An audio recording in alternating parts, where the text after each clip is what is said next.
প্রিয় দর্শক, আশা করি সবাই ভালো আছেন। আমার আজকের পডকাস্টের টপিক সিনকহোল।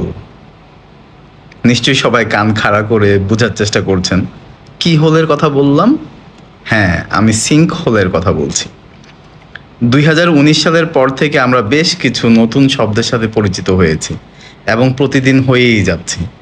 প্রথমে পরিচিত হয়েছি lockdown, isolation, quarantine, Dhaka blocked, March on Dhaka. এখন আজকে পরিচিত হলাম সিনকহোলের সাথে। কোনো সমস্যা নাই, সামনের দিনগুলোতে বাংলা অভিধানের সাথে আরও অনেক বিদেশি শব্দ যেমন চেয়ার, টেবিল, রিক্সার মতো মিশে গিয়ে বাংলা শব্দের ভাণ্ডার আরও বেশি সমৃদ্ধ হবে। সেদিকে আজকে আর যাচ্ছি না, কাজের কথায় ফিরি।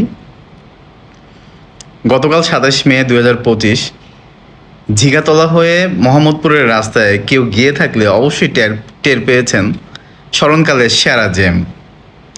ঝিগাতলা থেকে শঙ্কর পার হতেই 1.5 থেকে 2 ঘন্টা সময় লেগেছে, অথচ মাত্র 5 মিনিটের পথ। শঙ্করে হঠাৎ মূল সড়কের রাস্তা দেবে গেছে, চারদিকে হইচই। কেউ বুঝতে পারছে না এই রহস্যজনক গর্ত হওয়ার কারণটা কি। এক একজনের এক এক মন্তব্য। আজ বিজ্ঞান চর্চা গ্রুপের আলোচনায় বুঝতে পারলাম আসলে এখানে কি ঘটেছে। এই সিঙ্কহোল ঢাকার ইতিহাসের প্রথম সিঙ্কহোল, তাও আবার ব্যস্ততম শহর শঙ্কর এলাকায়। 7 মসজিদ রোডে শঙ্কর বাস স্ট্যান্ডের কাছের রাস্তায় হঠাৎ বড় একটি গর্ত সৃষ্টি হয়েছে, যা দেখে স্থানীয়রা আতঙ্কিত হয়ে পড়ছে। বর্তমানে ওই অংশে যান চলাচল সম্পূর্ণভাবে বন্ধ রাখা হয়েছে। এই ঘটনা আবারও চোখে আঙ্গুল দিয়ে দেখিয়ে দিল ঢাকার রাস্তাগুলা কতটা ঝুঁকিপূর্ণ অবস্থায় আছে। সিঙ্কহোল আসলে কি, যেটা বলছিলাম আর কি, সিঙ্কহোল হলো হঠাৎ ধসে যাওয়া একটি গর্ত, যা মাটির নিচে ফাঁপা জায়গা তৈরি হলে এবং উপরের স্তরে ভেঙে পড়লে এই ব্যাপারগুলো ঘটে। মনে হয় যেন রাস্তা হঠাৎ করেই গিলে ফেলেছে মাটি। কেন হয় সিঙ্কহোল?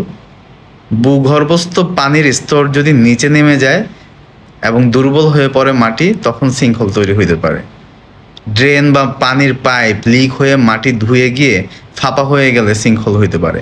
আবার সেপটিক ট্যাঙ্ক বা পুরনো পাইপলাইন ভেঙে পড়লে নিচে ফাঁকা জায়গা তৈরি হয়, সেখানেও সিঙ্কহোল তৈরি হতে পারে।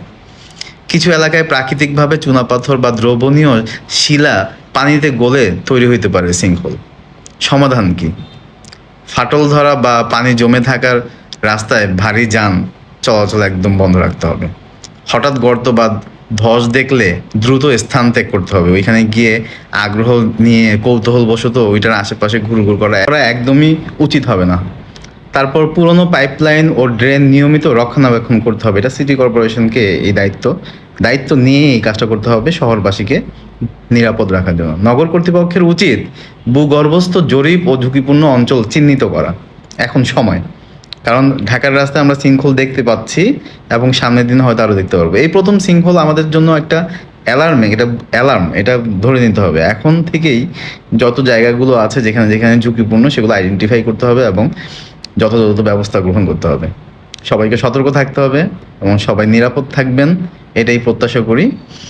আজকে এই পর্যন্তই দর্শক, আশা করি সবাই ভালো থাকবেন। আসসালামু আলাইকুম।